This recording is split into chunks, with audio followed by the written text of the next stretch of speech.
it was, I think, 2 years before the Anglo-Boer War that he slipped in. And this is not by chance. This is a well-planned thing where he suddenly became Secretary of State under Paul Kruger. And there's a lot of things that is hidden from us, but I don't want to go into that too long. We can maybe one day have a show about that or a talk about it. But, sorry?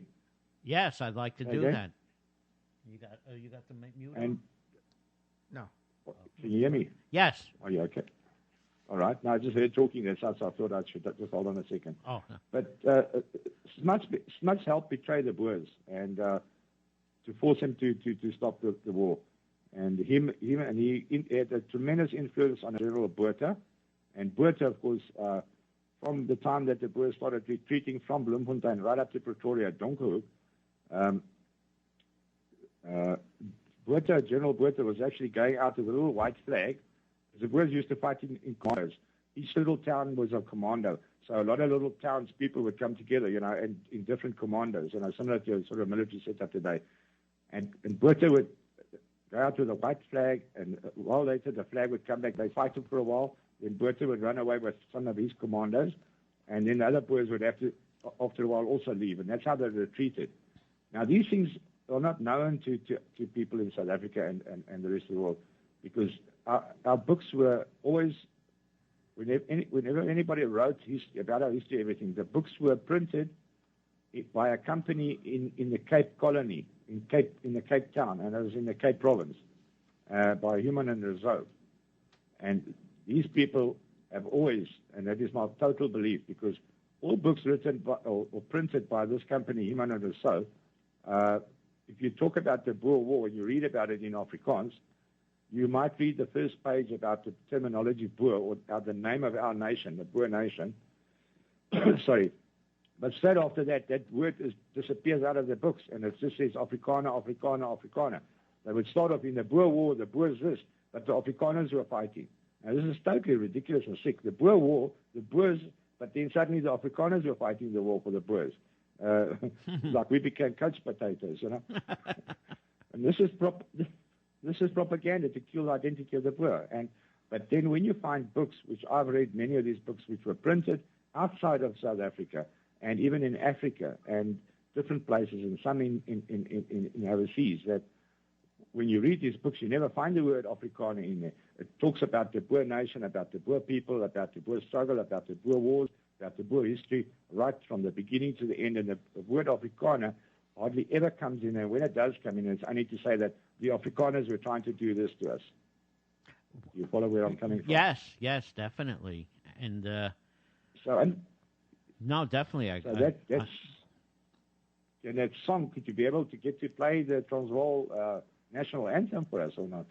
I unfortunately cannot play it from the side. It's a MIDI file, but if you can't, it doesn't matter. If you can, it's funny. See, if you send it to us in a file, we're going to see if we have it. What's the name? Right. You have the name of the song? I sent it. It was the last email that I sent out this morning. Well, I came up just about after 6:30. I walked in and I realized, somebody sent me an email and said I should phone in at 6. Is that here it is. Is that the Transvaal Volkslied? Yes, and the other one is Orange Free State Vierkleur. Let me see if we. There's 4 files in there. The 2 are text files with the words, as I say, which are unfortunately sort of in Dutch. They say it's Dutch, but it's not actually Dutch. Oh, here it is. Is that we have the Transvaal? Because we have a CD that was sent to me by Henry Pinkham, Songs of the Fatherland. So the Transvaal Volkslied and the Vrystaat Volkslied. Is that it? Yes, that's correct. Oh, all right. Well, we'll play them for you. I mean, but the thing is this. I've gotten emails from Boers who said they love to hear Die Stam. How come how come the Boervolk are so divided? I mean, it's incredible how divided the Boervolk are. The house is burning down, and it's so divided amongst itself. Why is that? Frank, it's due to propaganda. it's nice to talk about the Boers, and I really appreciate the work you people are doing and spreading the word about the Boers and their freedom. But we have not had our freedom back since 1902.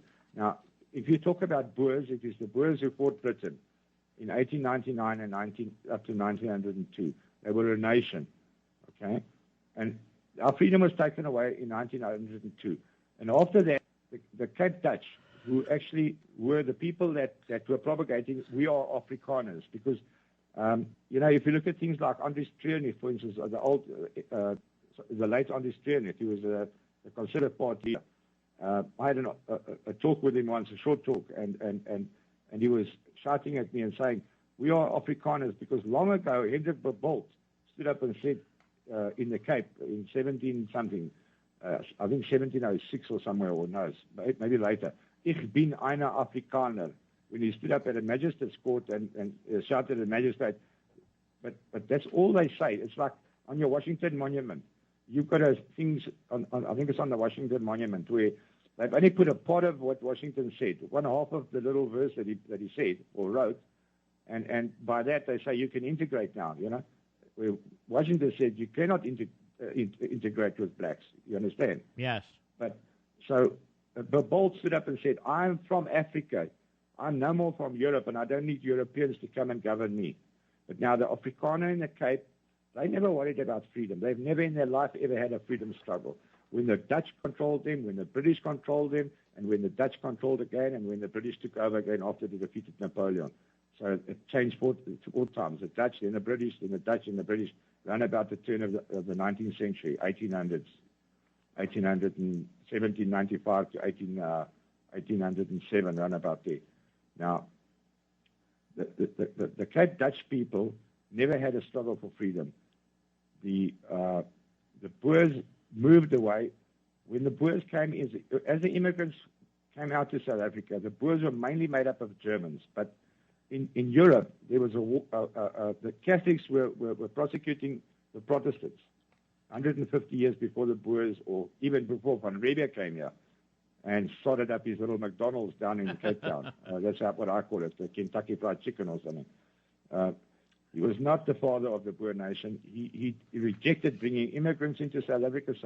But these are all fallacies that they've been teaching us for years and years.